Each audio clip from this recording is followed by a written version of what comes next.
Hello, everyone. We're live from downtown San Francisco at Dreamforce, the place where the future happens, as Salesforce is saying this year. It's big for Salesforce because it's the 20th anniversary of Dreamforce. And it's big for LinkedIn because we have the biggest presence ever this year. And we've got news to share with you about our growing leadership in the sales technology space. My name is Gail Moody-Bird, VP of Marketing for LinkedIn Sales Solutions, and I'm excited to be your host today. First, let me introduce my panelists. Lindsay Edwards, who's VP of Product Management at LinkedIn. Jared Litwin, SVP of Operations and Global Enablement at Salesforce.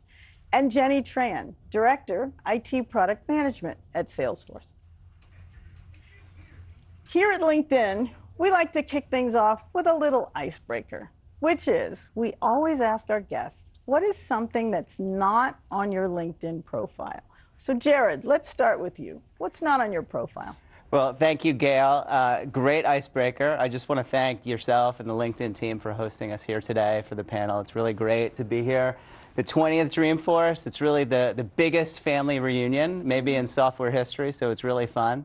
All right, something about me that's not on my LinkedIn profile. Well, I'm a distant cousin of the former wrestler Bill Goldberg. That's a big deal. Okay, Yeah. Let's see who can top that. Jenny, what's yours? I cannot top that, but mine is photography, and I was featured on SF Gate's top Bay Area photographers last year, and it's really just been a passion of mine from a very young age. Oh, that's pretty good. And Lindsay? So my first job out of college was in the wine business, and I always thought, I lasted about a year before joining my first startup, but I always thought I'd get back to the wine business, like maybe when I retired. But during COVID, when so many people were picking up interesting hobbies, I decided to try my hand at winemaking again. It's been a fun time. That's a fun one. That's a fun one. So mine is that Charlie Parker, jazz legend and originator of bebop, is my second cousin once removed. Wow, That's awesome. You have me beat on that. That's a much closer relationship than I've got with Goldberg. So. Okay, all right. Well, that's fun. That's fun. So as we get started, Lindsay and I are going to talk a little bit about setting the stage, talking about our big news today before we dive in to talk about Salesforce as a customer. Today, we're thrilled to announce that we're reimagining LinkedIn Sales Solutions by launching a new category of sales intelligence technology called Deep Sales. And with that, introducing the next generation of Sales Navigator, the Sales Navigator that we all know and love. Deep Sales technology, which is a lot like deep learning, learns from data in order to make predictions and recommendations at a scale impossible for humans, a seller's superpower. What's the rationale? Here it is in a nutshell. The B2B buying landscape has changed. Buyers have more access to information. We're going to talk to Jared and Jenny about the changing landscape, but we know that something's going on in the industry. Secondly, organizations that are using second and third-party data sources in conjunction with technology are really reaching a lot of buyers in a very unwanted way right now, and they're seeing declining results. But because we're LinkedIn and we've been in the sales business for so long, just like Dreamforce and Salesforce, we understand that top performing sellers do things differently. They spend time prospecting and researching, allowing them to better establish relationships earlier in the sales cycle. They target accounts with the most opportunity. We've dubbed this category Deep Sales, and we're the only player in the market who can deliver this. So that's my take from a market-making perspective. But Lindsay, what say you from the product perspective? Yeah, I mean, when I think about the challenges facing sales organizations and salespeople, the last 2.5 years has been challenging for us all. We all, our lives were disrupted as humans, as professionals, as employees of companies, and we didn't have a choice in it, right? It happened quickly and it was forced upon us. But so much of my job is thinking about sales organizations and sales professionals specifically, the problems they have, and how we can uniquely help to solve those problems. And so in the last 2.5 years, as sales organizations were forced to make this change, we understand now, with some hindsight and time behind us, that so many of them turned to technology.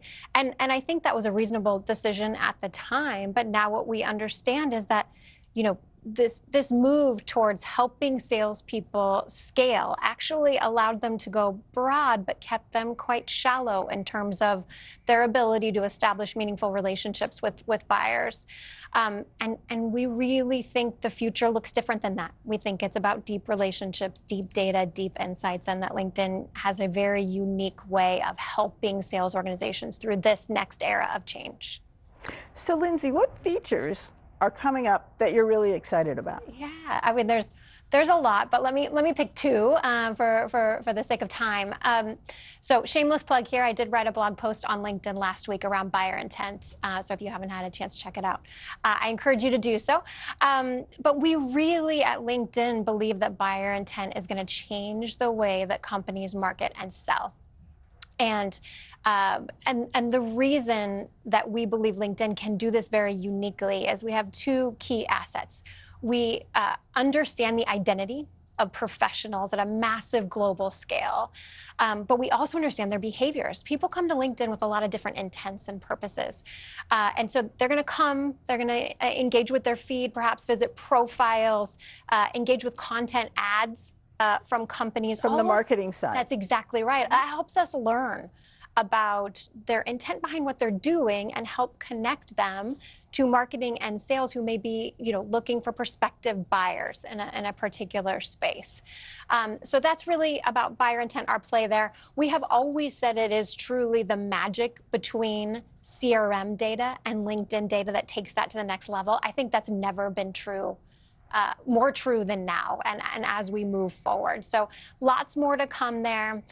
The second feature I'll mention is something we're calling Relationship Explorer, which will be a new term and something new for the market that I hope people are excited about as we are.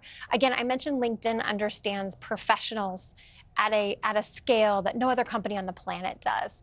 And what that allows us to do is actually create a map of not just people that work for companies, but their connections to one another over time, which of course changes throughout time as they change jobs. Job changes. That's exactly right. And so imagine, you know, a lot of sellers have a book of business and they live in the accounts that matter to them. So what if for every single one of those accounts, we could basically automatically, on behalf of them, map the prospective buyers, the people that influence buying decisions, and then help them navigate. Where do they have strength? Where do they have opportunity? And how do we help them get a foot in the door? So, you know, there's more things to come other than those two, but those immediately come top of mind as just really cool opportunities. Yeah, those sound really exciting. Yep. So before we talk about Salesforce and their instance, what are you finding generally about results that companies are finding using Navigator? Yeah, I mean, and hopefully, you know, we'll hear a little bit from this. Salesforce is, of course, an incredible partner, but also a customer. And you know, we see pipelines growing. We see faster deal cycles. We see actually deeper relationships, more scaled relationships into account, which ultimately impacts outcomes. Right? How much outcome, you know, we want to help every seller reach and exceed their quota faster, more efficiently, which is going to help the sales organization as a whole be more successful. And I think we're on the path there now. Great, great. That's amazing. It sounds amazing. I can't wait for not only this launch, but the launches to come. Our roadmap's really exciting. So Jared, when you hear us talk about these issues in the market, first, tell us a little bit about who you are, but then kind of start to relate how you're seeing some of these issues.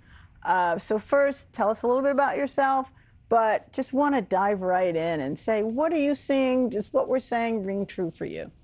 Yeah, well, absolutely, yes, it does. And there's so much that resonates from everything you just shared, Lindsay, about how we're thinking about today and the future. So a little bit about myself. So I lead operations for global enablement. It's kind of a big, unique role. I'd simplify it by saying there's three main areas of what we do. So really, we manage all the learning technology that we use to deliver training and enablement to all 75,000+ employees at Salesforce.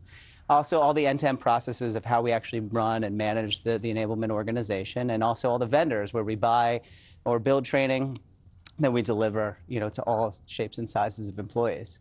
Second big thing that we focus and manage on is we are responsible for the adoption and the evolution of our homegrown sales methodology, which we call the Customer 360 methodology. And then the third one, we build and manage the global strategy and the training and the end user support for all the tools, including Sales Cloud, but we also have a lot more tools that we use to keep our reps productive and make their jobs easier. Great, great. So in this post-pandemic era, what's it been like for you? Yeah, well, it's frankly, a lot's changed. To your point, Lindsay, right? A lot, not only in the past 2 or 3 years, but really like the past 5 to 7 years, a lot's changed with not only how we think about things in our space and global enablement, but also the buyer-seller relationship. A lot has changed there. I think there's really two things that I think about a lot. And the first is that customers and prospects generally are way more educated than they ever have been in the past. And it's really hard for sales teams to know where they are in their specific journey before they engage them.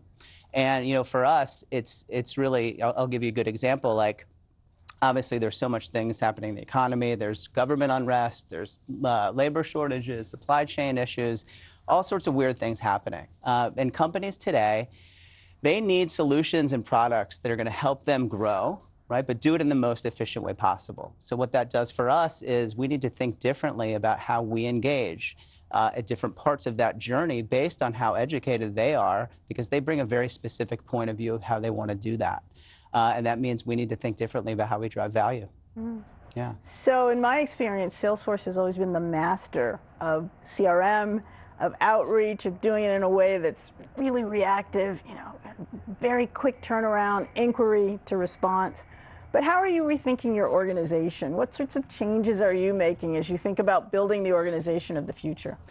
Yeah, well, there's a few things to that. Obviously, we're thinking differently about how we bring AI and CRM together and using data, like, for example, how we partner with LinkedIn and our integration directly into Sales Cloud to surface insights and make reps more productive and execute with more precision and be more productive. But really, I think for us, the biggest theme we think about in the future is simplicity and efficiency to help us drive growth. And there's really a couple of things that I think about specifically there. So as an enablement leader, I'm thinking both about sales, obviously, but also about our customers and what they need from our sales teams. And there's a common theme between both of those groups. They both want simplicity. Customers want a simpler buying experience from us, right? There's a lot of individuals to engage with. There's a lot of people across our various teams that touch them, whether it's sales or success. And they want things to be simple when we engage with them. And online. And online, that's right? What's the easy button to buy from Salesforce? And then in our sales teams, they want simplicity, but for a different reason. We have a lot of products. We have a lot of solutions. They touch every industry. Sometimes they're geography specific. And that can be a really hard process for them to manage. So we think a lot about how we make their world simpler, right, in both angles, so that we can make them more productive and ultimately more successful. So ultimately, how do we do that, right? So in my space, we think a lot about how we invest in the different tools that we're putting in front of salespeople, ultimately to make them more productive. Now, obviously, the core of that is our Sales Cloud, right? We use every single part of that product. We consider ourselves customer zero is a very common way that we think about ourselves. And there's also a lot of tools like LinkedIn Sales Navigator, other products that we're using with LinkedIn that complement that, right? So we think a lot about how do we invest to ensure that users of all types, based on their role, have the right access. That those individuals also have a deep understanding of how those tools support them to engage within our methodology, to build better value with customers. And also, at the same time, how are we surfacing insights to them to make the flow of their work better and easier? Now, that might be something like you described, Lindsay, with our integration with LinkedIn, right? Something that might happen with a relationship where we can surface that to a salesperson in the right time in their flow of work. It also might be something like our new enablement product, which is actually being launched right around the corner. Oh, what's that? Yeah, so it's in the Sales Cloud keynote that's happening right now. And that could also be in a different context, where we're using data-driven coaching to deliver directly to managers how to actually improve the skills that matter most within the sales cycle, right? So what we're doing there is we are delivering that growth with a lot of efficiency at the same time. That sounds amazing, fascinating. Now, Jenny, you are very close to this situation. You've been working with our team really closely. Tell us a little bit about your role in the implementation of Navigator at Salesforce, and then we'll get into some other questions. Yeah, so my role at Salesforce is actually my dream job. I get to work on our internal Sales Cloud org for a 25,000 person sales organization. That's huge. Yeah, and my role as an IT leader is to find and implement easy solutions for our sales organizations so that they could be as productive as possible, like Jared mentioned earlier, and so that they can really just focus their time on selling and working with our prospects and our customers through every step of the deal lifecycle and building kind of those meaningful relationships and deeper relationships with them. Great, great. So tell us a bit about the implementation, how this fits into your sales tech stack, and what your strategy is there. Yeah, so Sales Navigator is just one of those tools that fits across our sales methodology, like Jared mentioned again earlier. And this is so important for us because we want to find and give our reps the right tools so that they can do their jobs effectively. And for example, we do use our own Sales Cloud products at Salesforce, and one of them is called Sales Engagement. And some of you might know that as High Velocity Sales, where we actually add a LinkedIn in-mail step and a connection request step as part of our overall sales cadences and our prospecting process and strategy. So it's built into the workflow. Exactly, exactly. And that just tells you how important LinkedIn Sales Navigator is for us, as well as part of our product, because that is what we use through our entire end-to-end life cycle for our customer. And that's really important. And my role with the whole CRM sync and the integration has really been to ensure that everything is successful and to ensure that our reps can continue to get benefit and take advantage of the power of the two platforms. So let's talk about that power for a minute. How do you think about return? How do you measure it? What sorts of things are you seeing in a qualitative sense? So the integration between Salesforce and Sales Navigator is extremely powerful for us. And when I think about the return, there's two things that come to mind. One is really increasing our rep experience. In the second satisfactions. One, exactly, and making things easier for them. And the second thing is increasing our rep productivity, and that's huge for us. And with the integration, the Sales Navigator component is surfaced right there. Whether the rep is working on an account record, a lead record, or a contact record, that information is so important for them to see right there where they're working. We say we meet the rep where they are. And that just saves them a whole lot of time because they don't have to toggle back and forth between the two systems, which is really powerful. And the other cool feature that I really like is the fact that the Sales Navigator actually surfaces the most up-to-date information, real-time information for the rep to see that of the different types of changes that are happening across people, job movements, company changes, et cetera. And that's so important because in this new world that we live in today, things are constantly changing. And it is just so hard to keep up with everything that's happening. And Sales Navigator to us really just solves for that. It's just right there and it has all that information for you. So that's really key. And lastly, my favorite feature is the write back capability. Oh, what's that? With one click, the rep can automatically log that in-mail activity, and that activity appears in the activity history in Salesforce. And what that means is that the entire account team can see exactly what's happening in that account real time. They can see what engagement is happening from other account team members that are working on that account. And the great thing about that is now they can sell into that account even smarter with the right information, with the right insights, with the right latest and greatest things that are surfaced right there in front of them. And that is the full power of Salesforce and LinkedIn Sales Navigator. Wow, that's great. I know, Lindsay, we often talk about that single pane of glass and being able to consolidate things because salespeople are so stressed and so busy, and there's so much technology being thrown at them. So we think this marriage or partnership between Salesforce and LinkedIn is perfect. But let's talk about the future. So Jared, back to you. We've been talking a lot about current issues, current problems, but we think we have a great future together. So what do you see when you think about Salesforce, what you're trying to achieve, LinkedIn, where we're going? What does that future look like for you? Sure. Yeah, that's the multi-million-dollar question, right? So I'll pull up my crystal ball here for this. So I think first and foremost, here's one. Yeah, there you go. Exactly right.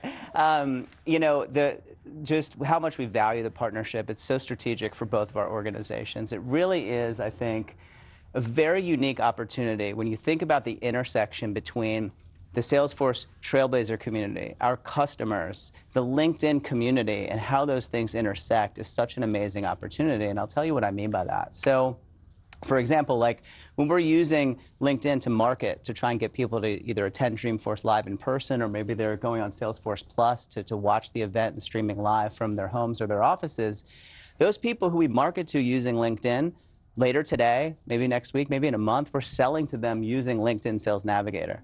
Maybe a little bit after that, we're actually recruiting them to be our next account executive, or our next product marketing manager, or our next sales leader, or a whole host of other roles that's coming from the LinkedIn community. And that's really such a powerful thing as, I think in the future, as we start to see each other's businesses really through that lens, and like really what this means and how those two communities really intersect with each other. And that in itself is such a powerful thing that we can unlock, right? Because the LinkedIn community itself, as well as the customer community at Salesforce, it's such a curated audience. And to your point, Lindsay, it changes over time, right? What you did when you were working in wine is completely different from what you're doing today, or just a little bit, right? So that same person who clicks on an ad to go watch Salesforce Plus today, or they're watching this this conversation happening right now, in a few months, maybe they're a Trailblazer, right? And they're working and they're adding value to one of our customers. Maybe a few months after that, they're being recruited by a consultant to go join our consulting ecosystem. So this is such a huge opportunity, right? When we think about it through that lens, and all of these things could mean completely different things tomorrow as the LinkedIn community changes and evolves over time. And frankly, LinkedIn is in a very unique position to help us solve for some of these things that are happening in the future. I think so. Lindsay, this reminds me so much of our marketplace discussion and the way we see our business evolving. So as you think about this in closing, anything you'd like to say about the future, the potential? You could touch on marketplaces if you'd like. Yeah, well, first of all, thank you both for being here. I can't even imagine how busy your weeks are, so we appreciate you being here, and of course we appreciate you as a partner, but as a customer, I've been a product builder for a long time, and I think, your customers push you, especially those customers that are the most strategic, that are pushing the boundaries in their own way. So there is no doubt in my mind, you guys make us better every day, and we appreciate the conversation, but also just the ongoing partnership. I just think, I've been in the sales solutions business at LinkedIn for 5 years, and it's incredible to say, even at the scale we are, like, I feel like we're just getting started. Like, I feel like there's so much opportunity ahead. We've talked about some of it today. There's some things we didn't have a chance to touch on, but I really, truly believe that between LinkedIn and Salesforce, we can make every seller more successful, which in turn makes every sales organization more successful. And like, that's our goal. It is. And we're unlocking some big, new, future-facing things that I think change the trajectory. And it's just really, it's an incredibly exciting time to be here. It is. It is. It is. So Jenny, as you've heard all this, you're in the trenches and you're dealing with this. So I know a lot of what we're talking about here is future facing, but from your perspective, where do you see us going? How would you like to close? First, thank you so much for having us here, and thank you for your partnership. I think this is just the beginning, and this is going to be just an incredible partnership with both Salesforce and LinkedIn. So thank you for coming to Salesforce and being here with us today. And this is going to be an amazing Dreamforce this week. This is the highlight of the year for us. So we're very excited. We're happy to have you. So, Jenny, Jared, Lindsay, thank you so much for coming. Great conversation. This should continue online. So now we're all connected and we'll be continuing to share messages online. I would ask that if anybody is interested in more information about some of the things Lindsay and I were talking about, the deep sales instance, for example, check out the upcoming QR code that'll be on the screen that will follow as we close. And I invite you to check out more content coming from LinkedIn over the coming days. It's been a great way to start. Thank you guys so much. We made this so easy. Have a good week.